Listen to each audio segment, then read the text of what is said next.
Now, today's folk tale is about a man called Boots, and this is the first of 4 folk tales revolving this man called Boots, with the first one being Boots, who ate a match with the troll.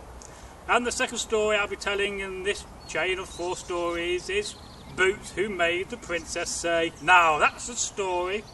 And the third one I'll be telling in the next few weeks will be Boots and the troll. And the last of the 4 stories will be Boots and his brothers. Now, our story is set in Scandinavian Norway. And one day, old farmer sitting round his hearth, and he had little means, but he had 3 sons and some land, and he had some cattle and some crops, and on the land was a large old wood. Now one day, he woke up and he told his 3 sons that they would have to go out to go and chop some firewood to hew some trees, as, well, he was in debt, and no matter what he did, his 3 sons would not take to nothing. So he told the 3 sons to go out individually, one by one, to go and chop some wood to pay off the debts. On the first day, the first son, he went out, he grabbed some bread in a leather sack, a bit like this one here. And he went out, he took a nice axe with him, and he started walking for a few hours into the wood, until he came to a place where there were some old fir trees. And he started to chop down one of these trees, but within no time, a load of crashing from the north came through, and he heard a voice, and he saw a big troll, not just any troll, but a very ugly troll, with big eyes, and a big bulbous nose, and spots, and a big pointy chin. And he said, "If you hew wood in my forest, I will eat you and kill you, and have you for my dinner." Well, to this, the oldest of the 3 sons, he was very scared, and he threw the axe on the floor, and he took off as fast as his legs could carry him, until he came back to the farm. Well, his farmer, the old farmer, who was by this time weak and frail and old, was not impressed. He said, "If I was younger, I would be out there and I would have taken care of that troll." But of course, the older son didn't do that. Well, the next day came, and it was the turn of the middle son to go out, and to go and hew and chop down some logs to make some firewood, to pay off some debt. And he went out, he took some bread in a leather sack, he took a good axe, and he'd been walking for a few hours, and he came to the same place where he saw these fir trees, and he saw where his brother had been chopping some wood and threw his axe on the floor. So him being not scared of trolls, thought, well, I'm going to carry on chopping wood and no trolls scare me. Well, he started chopping down the tree, and suddenly from the north again, all this loud crashing of trees developed, and this troll came forward and screamed, "Who's that chopping down woods?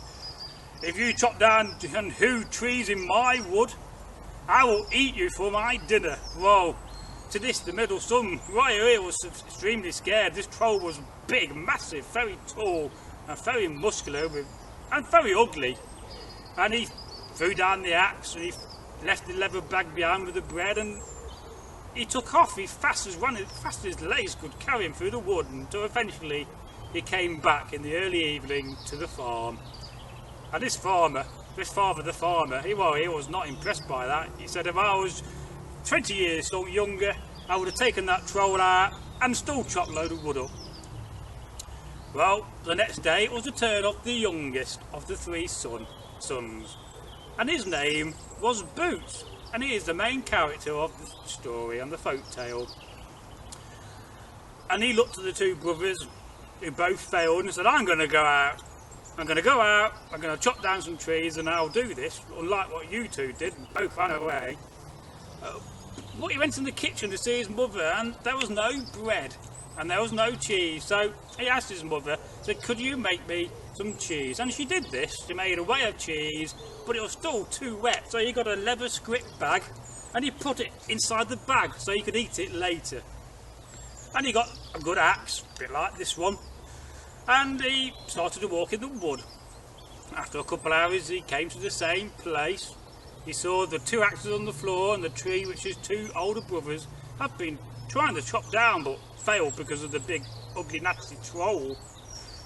So at no time he started chopping out the wood, and he just about got through this tree, and suddenly the troll came forward and says, "Who's that hooing and chopping down trees in my forest, in my wood?" Well, Boots replied, "Well, it's me, Boots."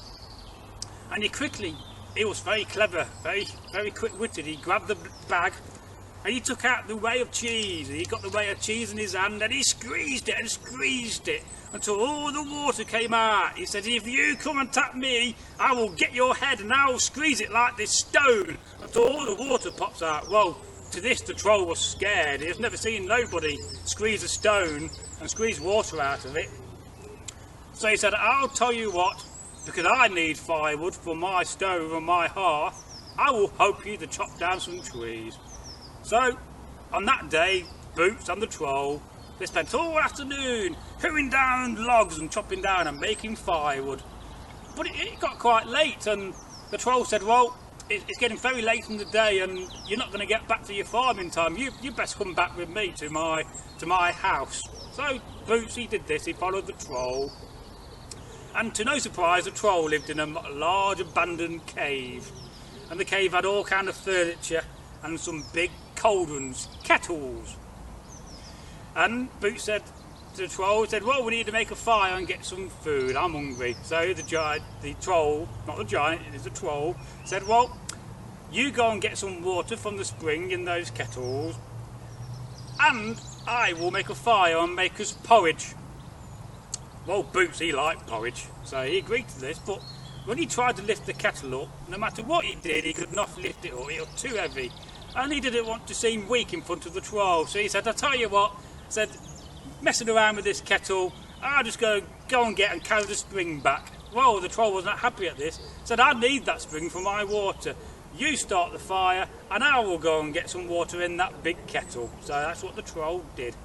And after a few minutes, the troll came back with a large amount of water in the kettle, and by that time Boots, well, he's made the fire. He was very good at making fires, and they started making the porridge, and before long the porridge was ready, and decided to have an eating contest, as you do in those days. Who could eat the most? Well, the troll got a massive dish and a bowl for Boots, and they both started eating porridge, and they kept up with each other. And another bowl of porridge was put in, and he kept on eating that. But eventually Boots was starting to get full up, but being clever and quick-witted, he decided to get his bag, and he put his bag on his belly, and when the troll wasn't looking, he spooned in the porridge in his bag. But after a few hours of eating, the bag began to get full of porridge. So he thought to himself, "I'll grab my knife and I'll slit the bottom of the bag," dropping his axe on the floor at the same time. So he did this. He slit the bag, and the troll saw him eating and said, "How do you manage to eat all this food?" He said, "Well, I slit in the bottom of my belly to let the food out. You should do this, it will work wonders, and you better eat more." So this is what the troll did. He got an old rusty knife, and he got his belly, and he cut the bottom of his belly, but then all his intestines and all his guts came out, and sadly the troll died. And, well, Boots had finished his porridge, and he looked round, and in the corner he saw two cauldrons. One was filled with silver coin, and the other was filled with gold coin. And he struggled, he pulled these back, he carried them back in his hands. He could just about manage it, and he got a lot of wealth that day, and no more did they have any bother in the wood with the troll. And that is the end of our folk tale. Now, please, if you like this video, please share it, please leave us a comment, and don't forget to subscribe, and you'll see the next three stories of this stories about Boots in a card up here. So thank you very much.